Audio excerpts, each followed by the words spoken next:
welcome. My name is Paul Wallace. I'm a capital markets writer at The Banker magazine, and I'm going to be presenting the fourth in a series of 5 videos we're doing with HSBC called Connecting to Growth.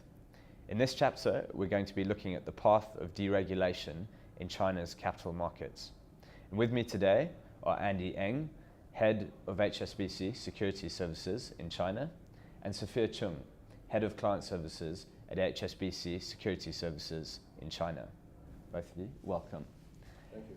And Andy, our first discussion is going to be looking and talking about the path of deregulation in China and China's capital markets. And I'm going to talk to you about that firstly. This is something you've been following for about 15 odd years. And so in that time, you must have seen a lot of change. Can you just take us through what has happened in that time in terms of deregulation, with particularly focusing on the last 18 months? Oh, thank you, Paul. I think the past 20 years we have seen lots of developments in the market, in particularly the past 18 to 24 months.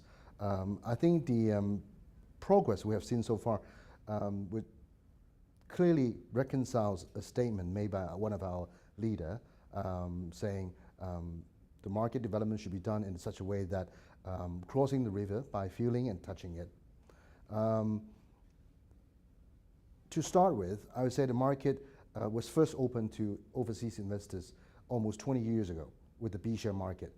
However, as of time of speaking, that particular B-share market has only a market cap of 27 billion US dollar and no more than 107 listed companies.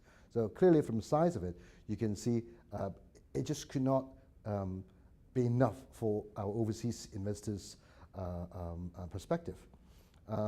As such, in 2002, November, the Chinese government decided to open its Asia market, which is the main market, to overseas investor world through this QFI regime, which is the qualified foreign institution investors.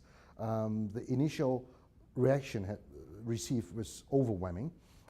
As you can see, the quota was first given by State Council to the regulators for the entire market of 4 billion US dollar, and this quota was expanded to 10 billion only after 2 years.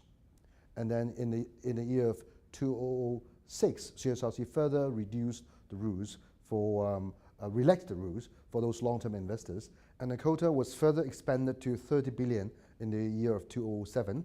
And in that same year, the Chinese regulators also launched another very significant liberalization in the market, that is in the form of so-called QDII, that is the Qualified Domestic Institution Investors, which allow our domestic investors invest into overseas via the QDI institutions, i.e. the insurance house, the broker-dealers, the local fund houses, and the commercial banks.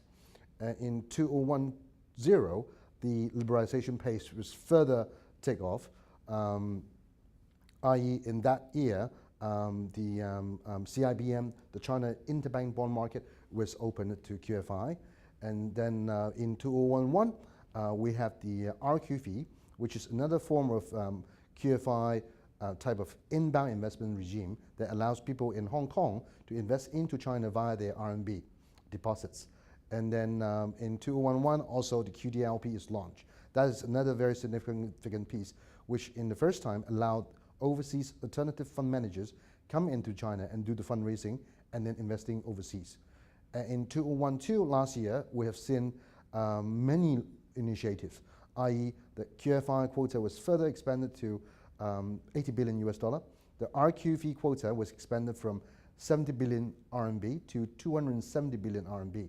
The approval pace for QFI has been shortened from the previous 18 months to now roughly about 6 months.